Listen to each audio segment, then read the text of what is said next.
तो किया जाए स्टार्ट। तो चलिए स्टार्ट करते हैं आज की वीडियो। और आज हम इस वीडियो में आपके लिए लाए हैं क्लास 12 का इंडियन इकोनॉमिक डेवलपमेंट का chapter second 5 year plans in India goals and achievements. इस चैप्टर में हम डिस्कस करेंगे 5 ईयर प्लान्स के बारे में जो कि हमारे इंडिया में प्लानिंग कमीशन द्वारा चलाए जाते थे और उनके कुछ गोल्स एंड अचीवमेंट के बारे में। तो चलिए स्टार्ट करते हैं आज की वीडियो। और फर्स्ट पार्ट की वीडियो आ गई, इस पार्ट का लिंक आपको डिस्क्रिप्शन में मिल जाएगा, उसे देखना ना भूले। तो जैसे कि आज हम इस वीडियो में डिस्कस करेंगे सबसे पहले कि व्हाट इज इकोनॉमिक प्लानिंग, कि आखिर जो इकोनॉमिक प्लानिंग है वो क्या होती है। तो इकोनॉमिक प्लानिंग, तो डेफिनेशन देखते हैं, it refers to a set system under which a central authority like planning commission in India after independence sets a sets of target and specified sets of programs and policies to achieve those target within the specified period of time। तो जैसे कि अगर यहाँ पे कहा गया है it refers to a system, ये क्या है, एक सिस्टम है जो कि वर्क करता है किसके अंडर में, एक सेंट्रल अथॉरिटी के अंडर में। जो भी कोई सेंट्रल अथॉरिटी उसके ऊपर होती है उसके अंडर वर्क करता है। जैसे कि प्लानिंग कमीशन हो गया, जो प्लानिंग कमीशन हो गया उसके अंडर जैसे कि वर्क करता है। जो प्लानिंग कमीशन है इसके बारे में हम थोड़ा डिस्कस करेंगे नीचे। तो पहले यहाँ पे देखते हैं planning commission in India after independence. Independence के बाद प्लानिंग कमीशन स्टैब्लिश हुआ था, उसके अंडर में वर्क करता है। एंड सेट्स ऑफ प्रोग्राम, और कुछ प्रोग्राम्स को सेट्स करता है, यानी कि आने वाले 5 इयर्स में या कि यहाँ 10 इयर्स में हम कुछ ऐसे वर्क कंप्लीट करेंगे जो कि हमारे इंडिया के लिए बेनिफिशियल होंगे। तो क्या करता है, टारगेट्स को कुछ सेट करता है टारगेट को, और उनके बाद कुछ प्रोग्राम्स भी बनाता है, कुछ पॉलिसीज भी बनाता है और उनको अचीव करता है स्पेसिफाइड पीरियड ऑफ टाइम। यानी कि अगर उसने सोच लिया, मान लिया कि वो किसी भी वर्क को 5 ईयर के अंदर कंप्लीट कर देगा, तो उसको क्या करेगा, विद इन दी जो स्पेसिफाइड पीरियड ऑफ टाइम है, यानी कि 5 ईयर का जो पीरियड का टाइम है उसको क्या करेगा, अचीव कर लेगा स्पेसिफाइड पीरियड ऑफ टाइम के अंदर में। इसके बाद हम देखते हैं एक इंपॉर्टेंट नोट है, in India the idea of economic planning became a reality with the setting up of planning commission in 1950 under the chairmanship of Professor Mahalanobis। जो इकोनॉमिक प्लानिंग का जो आइडिया है वो आया तो पहले था, लेकिन जिसको रियलिटी में कन्वर्ट करने के लिए किसके द्वारा किया गया, प्लानिंग कमीशन बनाया गया 1950 में, वो भी किसके द्वारा, प्रोफेसर महालैनोविस की चेयरमैनशिप में। याद रखिएगा कौन से प्रोफेसर का नाम क्या है, professor Mahalanobis, MAHALLANOBISH, professor Mahalanobis. इसके बाद देखते हैं एक इंपॉर्टेंट नोट और है, in Feb 2015 it has been replaced by NITI आयोग।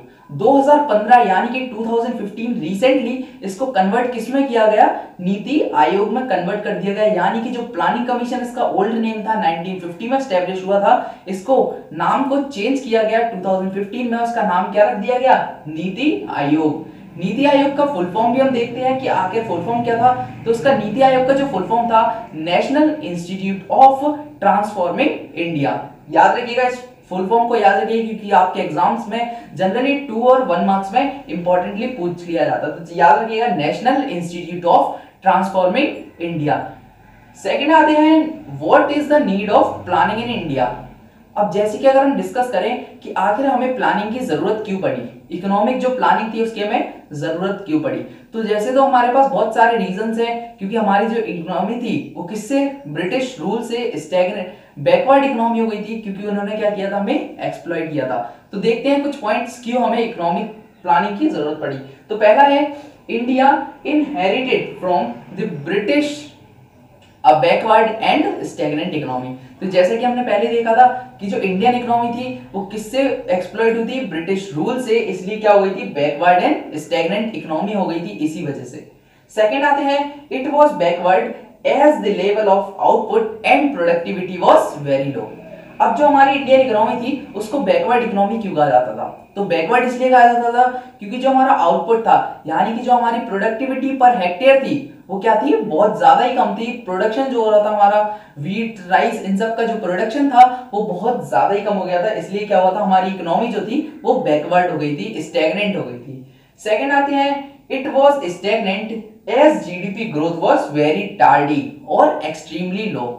और जो हमारी इकोनॉमी थी वो स्टैग्नेंट इसलिए थी क्योंकि जो हमारी जीडीपी ग्रोथ थी वो रुक गई थी, बहुत ज्यादा ही खराब हो गई थी, यानी कि एक्सट्रीमली लो हो गई थी, टार्डी हो गई थी, बहुत धीरे धीरे स्लो ग्रोथ कर रही थी। स्टैग्नेंट इकोनॉमी की अगर हम बात करें तो स्टैग्नेंट इकोनॉमी वो होती है जिसमें किसी भी प्रकार की ग्रोथ ना हो, बल्कि एक स्टैग्नेंट हो, रुकी हुई अर्थव्यवस्था जहां पर किसी भी प्रकार की कोई भी ग्रोथ दिखाई नहीं देती है। तो इसीलिए हमें इकोनॉमिक प्लानिंग की जरूरत पड़ी।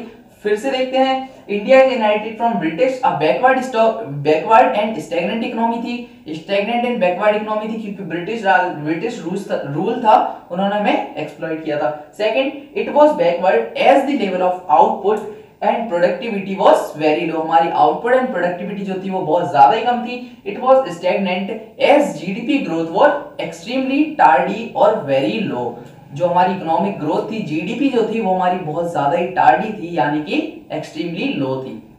तो अब हम आते हैं इस वीडियो के सेकंड पार्ट पे। तो चलिए स्टार्ट करते हैं। सेकंड टॉपिक जो है वो हम कुछ प्लानिंग के टाइप्स के बारे में डिस्कस करेंगे। तो जैसे कि 2 टाइप्स होते हैं, directive planning and comprehensive planning. तो पहले हम जिसके बारे में बात करेंगे वो है डायरेक्टिव प्लानिंग। तो अगर हम थोड़ा आपको ऊपर ही बता दें कि डायरेक्टिव प्लानिंग आखिर है क्या, तो डायरेक्टिव प्लानिंग वो होती है जो कि मार्केट की डिमांड एंड सप्लाई फोर्सेस पर डिपेंड करती है। तो चलिए स्टार्ट करते हैं, डायरेक्टिव प्लानिंग को रीड करते हैं। सबसे पहले डेफिनेशन देखते हैं। It refers to a system in which planning is introduce just the direct of supply and demand forces so that the system does not go wayward from state of equilibrium. जो directive planning है उसमें जो भी forces होते हैं वो कौन से होते हैं, मार्केट के डिमांड एंड सप्लाई फोर्सेस होते हैं। इस वजह से क्या होता है, जो इकोनॉमी है वो इक्विलिब्रियम में नहीं आ पाती, यानी कि एक इक्विलिब्रियम सिचुएशन में इकोनॉमी नहीं रह सकती। तो डायरेक्टिव प्लानिंग का जो फोकस होता है, यानी कि जिसको जो कंट्रोल करता है वो डायरेक्ट मार्केट के डिमांड एंड सप्लाई फोर्सेस करते हैं, और इस वजह से क्या होता है, जो इकोनॉमी है वो इक्विलिब्रियम में नहीं आ पाती है। सेकेंड, अगर हम देखें थोड़ा कुछ इंपॉर्टेंट इनके क्या होते हैं, मेरिट्स की तरह देख लेते हैं, डिमेरिट्स क्या होती हैं, फीचर्स यानी कि। तो there is no direct participation of state in the process of growth. तो जैसे कि यहाँ पे लिखा हुआ है स्टेट, स्टेट का मतलब यहाँ पे गवर्नमेंट से है, यानी कि यहाँ पर गवर्नमेंट का डायरेक्ट पार्टिसिपेशन नहीं होता है। डायरेक्टिव प्लानिंग में गवर्नमेंट का डायरेक्ट पार्टिसिपेशन नहीं होता है, क्योंकि इसको जो कंट्रोल करते हैं वो मार्केट के डिमांड एंड सप्लाई फोर्सेस करते हैं, वो भी कौन करता है, प्राइवेट सेक्टर से रिलेटेड होता है, यानी कि कैपिटलिस्ट इकोनॉमी से कोरिलेटेड करता है। तो इसका क्या है, there is no direct participation of state in the process of growth, यानी कि स्टेट जो गवर्नमेंट है, यानी कि उसका कोई भी प्रोसेस ऑफ ग्रोथ में का हाथ नहीं होता है। सेकंड पे आते हैं, it is more likely directing the private sector with regard to set do's and don'ts so that the national interest does not suffer while individual gains are allowed to be maximized। अब इसमें जो भी dos and don'ts होते हैं, यानी कि किन कामों को करना है और किन कामों को नहीं करना है, कौन से काम करने के लिए है कौन से नहीं करने, यानी कि डूज एंड डोंट्स हैं, उनको प्राइवेट सेक्टर कंट्रोल करता है। कोई भी डिसीजन होगा, यानी कि कौन से डूज एंड डोंट्स है, किन किन का वर्क को करना है, किन वर्क को नहीं करना, वो कौन संभालेगा, प्राइवेट सेक्टर। तो इससे क्या होता है, जो इंडिविजुअल इंटरेस्ट है वो तो डिक्रीज हो जाता है, और इससे क्या होता है, मैक्सिमाइज हो जाता है। जो भी मतलब अब मान लीजिए कोई भी प्राइवेट सेक्टर है तो वो गुड्स किसके लिए प्रोड्यूस करेगा, जनरली उन लोगों के लिए प्रोड्यूस करेगा जिनकी उसको जरूरत है, यानी कि जो अपर सेक्शन ऑफ सोसाइटी है, क्योंकि प्राइवेट सेक्टर चाहता है कि हमें प्रॉफिट ज्यादा हो, लेकिन यहाँ पर क्या होगा, वो इसीलिए उन सारे गुड्स का प्रोडक्शन करेगा जो कि हाई लेवल यानी कि अपर लोअर ऑफ क्लासेस के लिए यूजफुल है, क्योंकि उनसे क्या होगा, प्रॉफिट मैक्सिमाइजेशन होगा, उन्हें गेन बढ़ जाएगा। थर्ड देखते हैं, it is pursued in capitalist economy. तो जैसे कि हमने पहले आपको बताया कि ये किससे परस्यूड होता है, कैपिटलिस्ट इकोनॉमी से।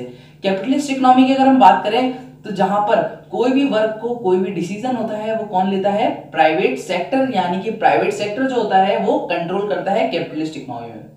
तो जैसे कि आपने देखा कि डायरेक्टिव प्लानिंग क्या था, मार्केट के सप्लाई एंड डिमांड फोर्सेस पे डिपेंड होता है, पहला तो।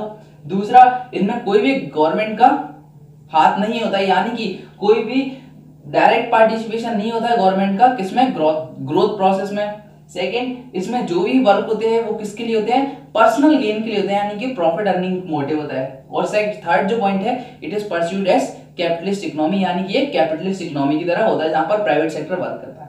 सेकंड पे आते हैं, सेकंड जो है वो हमारा कंप्रिहेंसिव प्लानिंग।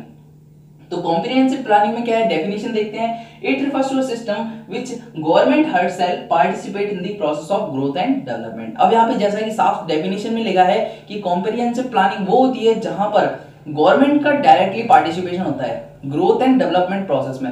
अब गवर्नमेंट कहाँ कहाँ पर पार्टिसिपेट करती है, बहुत सारी जगह है, जैसे कि आपने देखा होगा बहुत सारे वेयर हाउसेज या बहुत सारी ऐसी शॉप्स होती है जहाँ पर क्या मिलता है, राशन मिलता है, यानी कि फ्री में मिलता है या कुछ कम रेट्स पर मिलता है। तो वो भी क्या है, गवर्नमेंट करती है, वहां पर गवर्नमेंट चलाती है, गवर्नमेंट का डायरेक्ट पार्टिसिपेशन होता है। तो कॉम्प्रिहेंसिव प्लानिंग वो होती है जो कि गवर्नमेंट के द्वारा चलाई जाती है, इसमें डायरेक्ट पार्टिसिपेशन किसका होता है, गवर्नमेंट का होता है, मेनली गवर्नमेंट करती है। अब इसके हम कुछ इंपॉर्टेंट मेरिट्स या फीचर्स की तरह देखते हैं। तो पहला है, it is pursued in socialist economy as well as mixed economy.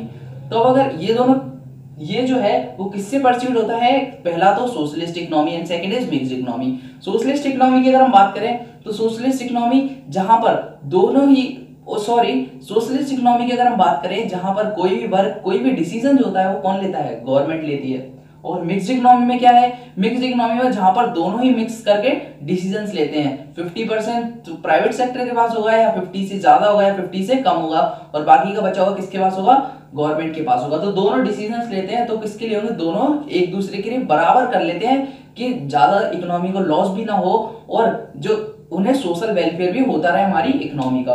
तो कौन परस्यूड होता है, किनसे परस्यूड होते हैं, ये दोनों से होते हैं, मिक्स्ड इकोनॉमी से भी और सोशलिस्ट इकोनॉमी से। नेक्स्ट आते हैं बी है, in case of mixed economy like India both private and public sector coexist as agent of growth. तो जैसे कि अगर यहाँ पे हमने मिक्स्ड इकोनॉमी की बात की तो सबसे बड़ा जो एग्जांपल है मिक्स्ड इकोनॉमी का वो क्या है, हमारा इंडिया। अब इंडिया क्या है, हमारा मिक्स्ड इकोनॉमी है जहां पर दोनों ही वर्क करते हैं, सोशलिस्ट इकोनॉमी भी और मिक्स्ड इकोनॉमी भी, यानी कि कैपिटलिस्ट इकोनॉमी। तो क्या है हमारी इंडिया, मिक्स्ड इकोनॉमी है जहां पर गवर्नमेंट भी वर्क करती है और प्राइवेट सेक्टर भी वर्क करता है। तो ऐसे केसेस में क्या होता है, दोनों ही एक साथ रहते हैं, यानी कि को एग्जिस्ट करते हैं एजेंट की तरह, किसके लिए, ग्रोथ के लिए। जैसे कि हमारी इंडिया में बहुत सारे प्राइवेट सेक्टर भी वर्क करते हैं ग्रोथ प्रोसेस में, और बहुत सारी कंपनीज यानी कि गवर्नमेंट सेक्टर है वो भी क्या करते हैं, वर्क करते हैं ग्रोथ प्रोसेस में। नेक्स्ट आते हैं हम थर्ड जो पॉइंट है, थर्ड फीचर देखते हैं कंप्रिहेंसिव का। तो there is direct participation of state in the growth process. तो जैसा कि हमने तो डेफिनेशन में भी देख लिया ये पॉइंट कि जो ग्रोथ प्रोसेस है उसमें डायरेक्ट गवर्नमेंट का पार्टिसिपेशन होता है, गवर्नमेंट डायरेक्ट पार्टिसिपेट करती है किसमें, ग्रोथ प्रोसेस में। तो इससे आपको आसानी से लर्न हो जाएगा। देखते हैं फिर से एक बार फिर से कंप्रिहेंसिव प्लानिंग को। It refers to system where the government herself participate directly participated in the process of growth and development. Government directly participate करती है ग्रोथ प्रोसेस और डेवलपमेंट में। नेक्स्ट फीचर्स हैं, it is pursued in socialist economy as well as mixed economy. ये दोनों से pursued होता है, सोशलिस्ट इकोनॉमी से भी as well as mixed economy से भी।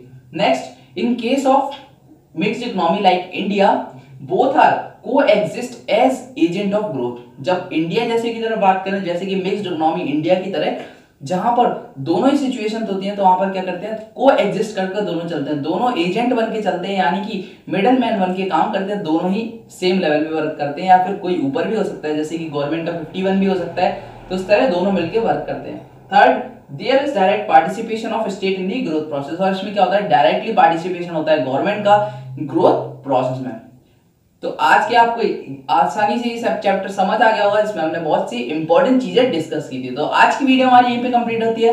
Thanks for watching SR Academy of Commerce। Please like, subscribe.